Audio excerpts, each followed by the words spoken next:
Okay, okay, okay. मान लिया कि आपका बच्चा सबसे ज़्यादा ज़िद्दी है। उसको कोई कंट्रोल नहीं कर सकता, भले ही आप 100 से भी ज़्यादा पेरेंटिंग की वीडियो देख लें, कुछ काम नहीं करने वाली, सब मान लिया। लेकिन एक बात आपको भी माननी पड़ेगी कि आपका बच्चा ज़िद्दी पैदा नहीं हुआ था। हमने जो सराउंडिंग्स बच्चे को दी, जो हमारे रिएक्शंस थे, जो हमारा और फैमिली मेंबर्स का बच्चे के साथ डील करने का तरीका था, इन सब ने मिलकर उस बच्चे को ज़िद्दी बनाया है। Before starting the video let me break a myth. ज़िद्दी बच्चे होने का मतलब खराब होना नहीं होता है। ज़िद्दी बच्चा होता है जो अपनी बात को कहना चाहता है, अपना ओपिनियन रखना चाहता है, जो सुनना चाहता है, केवल मानना नहीं चाहता। और ये सब साइंस होते हैं एक स्ट्रॉन्ग पर्सनैलिटी के। तो फिर इसमें प्रॉब्लम क्या है?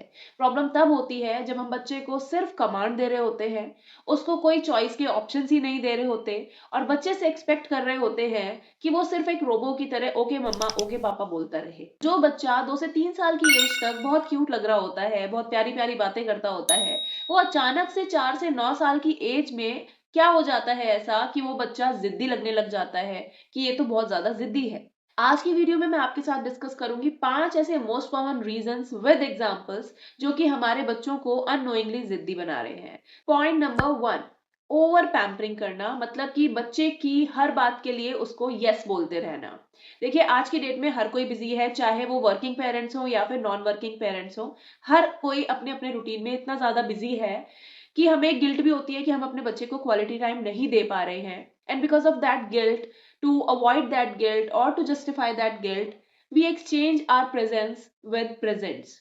तो बच्चा जब बचपन से यही देखता है कि मैं जिस भी चीज पर हाथ रखता हूँ या जिस भी चीज के लिए मैं बोलता हूँ मुझे वो मिल जाता है, तो वो बच्चा बड़ा होकर नो एक्सेप्ट नहीं कर पाता। जब तक बच्चे छोटे होते हैं उनकी डिमांड्स भी बहुत छोटी छोटी होती हैं, तो पेरेंट्स को उनको फुलफिल करने में भी बहुत अच्छा लग रहा होता है। लेकिन बच्चा जब 4 साल से ऊपर का होता है, स्कूल जाना स्टार्ट करता है, उनका फ्रेंड सर्कल बनता है, दूसरे बच्चों की चीजें देखता है, तो उसको भी इच्छा होती है कि जो उसके पास है वो मेरे पास भी होना चाहिए। अब क्योंकि उसने बचपन से सिर्फ यस ही सुना है, तो वो पेरेंट्स से एक्सपेक्ट करता है कि मैं जिस भी चीज पर हाथ रखूं वो मुझे मिल जाए।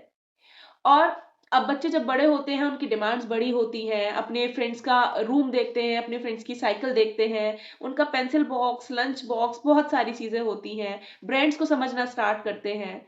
तो उस टाइम पर पेरेंट्स के लिए बच्चों को नो कहना मुश्किल हो जाता है। तो अब इसका सोल्यूशन क्या है? बच्चों को आप अगर कहीं बाहर मार्केट के लिए लेकर जा रहे हैं, तो आपको हमेशा उनको घर से ही सिर्फ 2 या 3 ऑप्शंस देने हैं, ज्यादा ऑप्शंस बच्चों को नहीं देने हैं कि आप इनमें से कोई भी एक आइटम पिक कर सकते हो। मैं जब भी मार्केट जाती हूँ मैंने शुरू से अपने बच्चों को बोला है कि जिस काम के लिए हम जा रहे हैं वही काम करके आएंगे। जिस दिन अगर हमें सच में कोई टॉय परचेज करना है तो हम टॉय के लिए ही जाएंगे और टॉय ही लेकर आएंगे। बट ऐसा नहीं होगा कि मम्मा ग्रोसरी के लिए गई हैं और वहां से आपको टॉय दिलवाकर वापस लेकर आई हैं। तो शुरू से उनको क्लियर है कि हम जिस काम के लिए जा रहे हैं मार्केट वही काम करके हम वापस आएंगे। अगर आपको पहले से कुछ माइंड में है परचेज करना है वो आप नोट करके रखो, ओकेजन के हिसाब से आपको आपकी चीज मिल जाएगी। रीजन नंबर 2, अटेंशन के लिए जिद करना। कई बार बच्चे सिर्फ और सिर्फ अटेंशन पाने के लिए जिद कर रहे होते हैं। तो जो पेरेंट्स बच्चों के नेगेटिव बिहेवियर पर तुरंत रिएक्ट करते हैं, तो बच्चे ऐसे केस में सोचते हैं कि चलो नेगेटिव ही सही, अटेंशन तो मिली।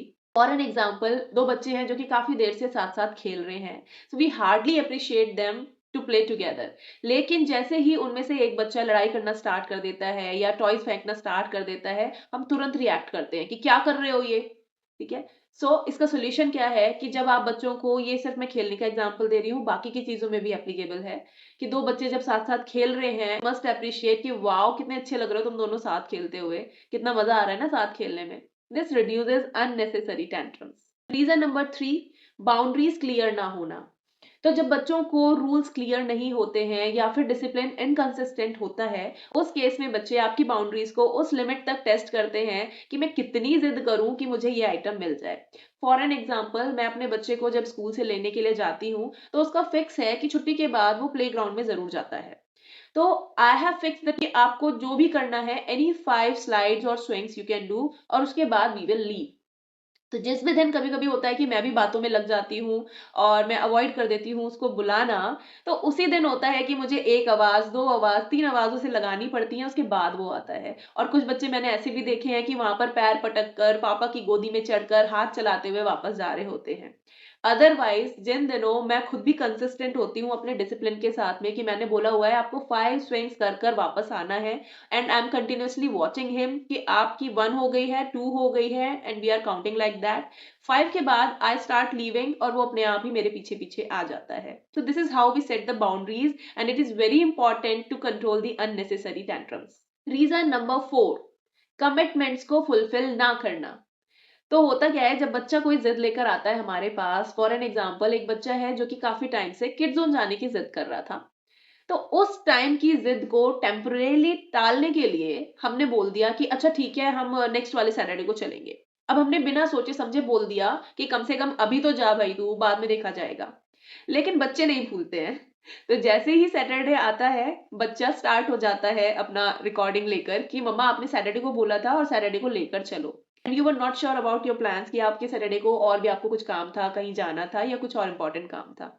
तो उस सिचुएशन में बच्चे को समझाना बहुत मुश्किल हो जाता है क्योंकि आपने तो कह दिया था। तो इस केस में क्या करना है पेरेंट्स, बच्चों को कुछ भी कमिटमेंट देने से पहले आपके माइंड में चीजें एकदम क्लियर होनी चाहिए कि आप उस चीज के लिए अवेलेबल हैं या नहीं है, वो चीज की पॉसिबिलिटी कितनी है कितनी नहीं है।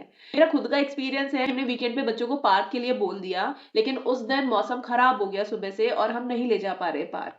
तो वो थोड़ा प्रॉब्लमेटिक हो जाता है बच्चों को समझाना कि आज नहीं जा सकते हैं। तो उस केस में हमने ये सोचा है कि हम खुद से डिसाइड कर लेते हैं मन में कि हाँ हमें जाना है, लेकिन बच्चों को बताते कब है, जब we actually start getting ready. जब हम 100% श्योर हो जाते हैं कि हाँ we are going to leave the house now और हम जा रहे हैं अब, this is the only solution you can have for all your dietary commitment. Reason number 5, independence की कमी महसूस करना।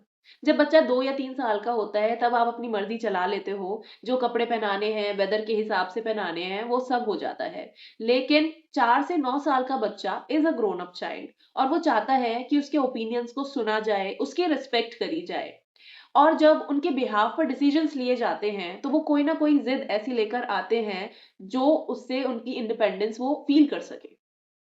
सो इसका सोल्यूशन क्या है, बच्चों को चॉइसेस दें। फॉर एन एग्जाम्पल 5-6 साल का बच्चा है जो कि अपनी चॉइस से कुछ कपड़े पहनना चाहता है। एक विंटर्स का एग्जाम्पल ले लेते हैं। तो अगर आपने उनकी अलमीरा में विंटर्स के टाइम में कुछ गर्मियों के कपड़े भी साथ में रखे हुए हैं और उसका मन कर गया वो कपड़े पहनने का, तो आपके लिए बहुत प्रॉब्लमेटिक हो जाएगा ये समझाना कि बेटा विंटर्स में आपको सर्दी लगेगी इन कपड़ों में, इनको मत पहनो। ठीक है, तो बेटर ऑप्शन क्या है कि आप वो वाले ऑप्शंस रखें उसके सामने जिन सारे ऑप्शंस के साथ आप ओके हो।